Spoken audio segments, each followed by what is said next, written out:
विमल, पोलो, जोबा केसरी, हर पल मनाओ केसरी त्योहार। आप एक बात मुझे ये बताइए, जी जी बोलिए। 2027 के इलेक्शन में अगर आजाद समाज पार्टी चंद्रशेखर की और ओवैसी की गठबंधन कर लेती है तो अखिलेश यादव के पीडीए के लिए कितना मुश्किल होगा। बहुत शुक्रिया। प्रश्न पहले तो मैं आपको बहुत बहुत धन्यवाद दे रहा हूँ। अरे सुनिए, पहले तो मैं आपको धन्यवाद दे रहा हूँ कि आपने बहुत दिनों पर आज मुलाकात हुई। अरे हम ऐसे घूमते रहते हैं। चलिए, ऐसा है, अभी समय है और समय है, चाहे पीडीए हो, चाहे आज़ाद जी हो, चाहे जो भी हो, सबको एक हो करके एक धुरी के तहत इस नकली और भ्रष्ट सरकार से लड़ना जरूरी होगा। इस नकली और भ्रष्ट सरकार से लड़ना बहुत जरूरी होगा। इसलिए जरूरी होगा कि आपको बता दूं, चुनाव आयोग पांच लोग हैं। माननीय प्रधानमंत्री नरेंद्र मोदी, माननीय भारत सरकार गृह मंत्री अमित शाह और चुनाव आयोग के तीन मेंबर यही चुनाव जिताते हैं। चाय का दुकान है, धीरे धीरे बोलिए। चाय की दुकान, चाय की दुकान, ये भी नकली चाय की दुकान। सही कह रहा हूँ। अरे असली नकली के चक्कर हमको नहीं है। हमको ये एक चाय की दुकान है और लोग भी आए हैं, इतना तेज धीरे धीरे हम आप बात करें बस। ठीक चलिए, तो इतना याद रखिए, इस देश में जो कुछ भी हो रहा है अच्छा नहीं हो रहा है। समय आएगा, सब सही हो जाएगा। इस देश में कुछ लोगों को ये बीमारी है कि वो 2014 के बाद ही जो हो रहा है वो सब खराब हो रहा है। इसके पहले इस देश में राम राज था। हाँ। एक मिनट, कुछ लोगों को ये बीमारी है कि जो कुछ भी अच्छा हो रहा है ये 2014 के बाद ही राम राज आया है। इसके पहले सब खराब था।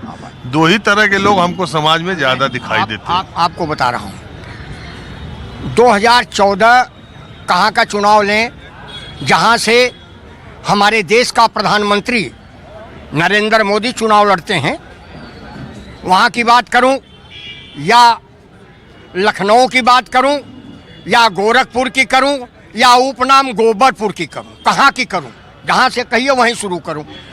बनारस में 4 घर के बाद, हाँ, बनारस में 4 घर के बाद एक मंदिर हुआ करता था।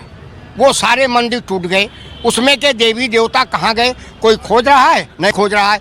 और बताऊं आपको, दंगा, ये कहते हैं दंगा, मैं स्वीकार है, दंगा बंद हो गया। दंगाई तो आप ही थे, दंगाई तो आप ही थे। एक बात ये बताइए, बोलिए।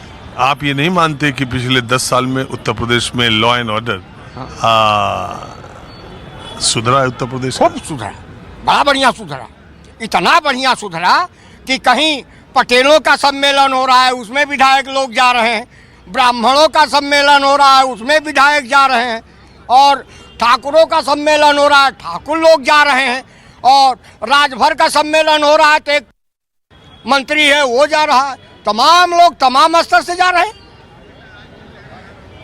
चिड़िया कहती है चमन बदला, तारे कहते हैं गगन बदला, श्मशान की खामोशियां कहती हैं कि लाशें वही है पर कफन बदला। ये 1980 के नेताओं का यार वो नहीं था, चमन बेच देंगे, हाँ। वतन क्या था, ये लाइन थी, ऐसा है। अब कलम के सिपाही कलम बेच देंगे। हाँ। वही वाला 4 लाइन यार 80 के दशक के नेताओं का आपसे। और सुनिए ना, हम लोग तो शासन में रहे हैं ना, हम लोग तो शासन में रहे हैं। अरे बहुत कुछ है।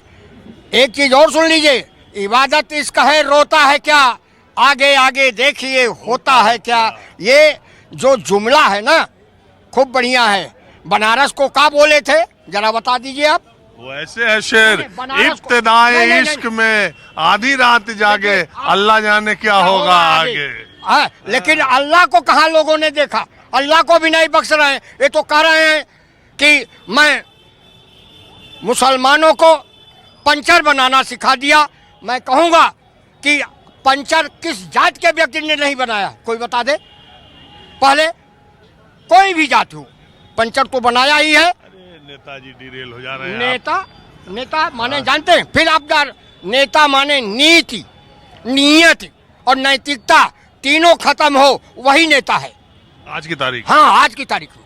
और सब खत्म है, इन लोगों के पास कुछ है नहीं। एक दिल्ली से बोलेगा, एक यहाँ से बोलेगा। अच्छा, ये दिल्ली में, यूपी में कुछ बदलाव की आहट हो रही का योगी जी का पीएम भैया से ऐसा है, मंत्री बनाना है। आपको क्या लग रहा है, दिल्ली मुलाकात प्रधानमंत्री से जो हुई है तो सरकार में बदलाव तो तय माना जा रहा है, कह रहे हैं मकर संक्रांति के बाद? अब आप सुन लीजिए, इसमें दो आदमी कुछ नहीं कर पाएंगे, जिसका नाम है नरेंद्र मोदी और योगी। ये कुछ नहीं कर पाएंगे। कौन जानते हैं? शाह करेगा, वो अलग बैठा हुआ है, वही सूची बनाएगा, उसी सूची से यहाँ आकर के मंत्री लोग बन जाएंगे। चलिए ठीक, अपनी अपनी राय, अपनी अपनी बात। चले हम। हाँ, जब मैं इधर को मुड़ता हूँ तो इधर वाला आदमी बदल जाता है। बताइए, क्या नाम है आपका? नमस्कार राजू जी, मेरा नाम प्रतीश सिंह है।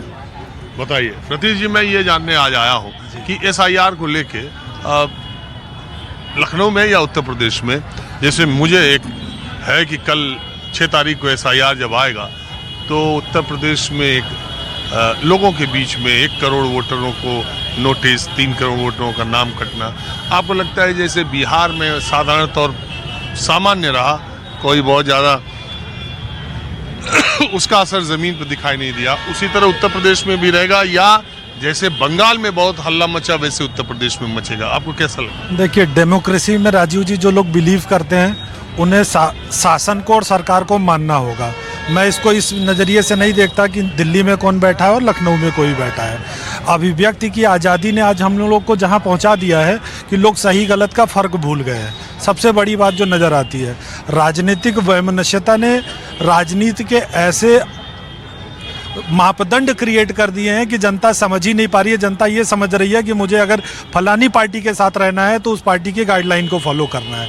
विपक्षी और या विपक्ष के समर्थन में रहने वाले लोग इस तरह की भावना रखने लगे हैं कि अगर ये मेरी पार्टी के द्वारा लाया हुआ कोई कृत्य नहीं है तो हमें इसके अगेंस्ट ही रहना है, अगेंस्ट ही बात करना है। तो अगर आप नैतिकता रूप से देखें, इसको राजनीति से अलग देके एक आम आदमी की तरह सोचें, तो आप पाएंगे कि किसी भी देश के वोटरों का एक आधिकारिक रिकॉर्ड होना चाहिए। मैं मानता हूँ बिल्कुल होना चाहिए।